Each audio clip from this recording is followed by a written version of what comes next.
Welcome to Not Milk Never Milk. Subscribe if you're lactose intolerant. In this video, I will explain how to fix Kia Optima radio.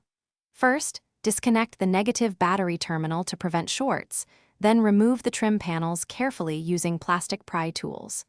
Label each screw and connector as you go to speed reassembly.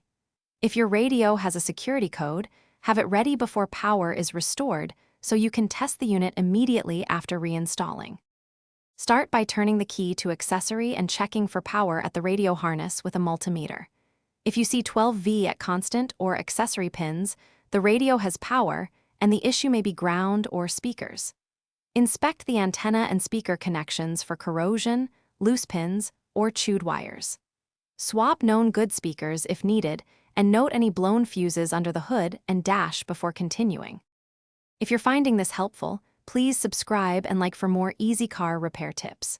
Quick recommendation. The Shark AI Ultra Robot Vacuum steals my off-duty minutes with voice control, automated maps, and powerful suction so your garage and interior stay tidy while you work on the Kia. It pairs handy convenience with strong cleaning power, and it's a nice little treat for busy dye years. Check the description for the link and other deals. Now let's get back to the video. If a fuse is blown, replace it with the exact amperage and retest the system immediately. For damaged speaker or antenna cables, cut out the bad section and solder in new connectors, then insulate with heat shrink. If the head unit shows no life or has a dead display, remove and bench test it. Many faults are cheaper to replace than repair. Always reconnect the battery last and test all functions carefully.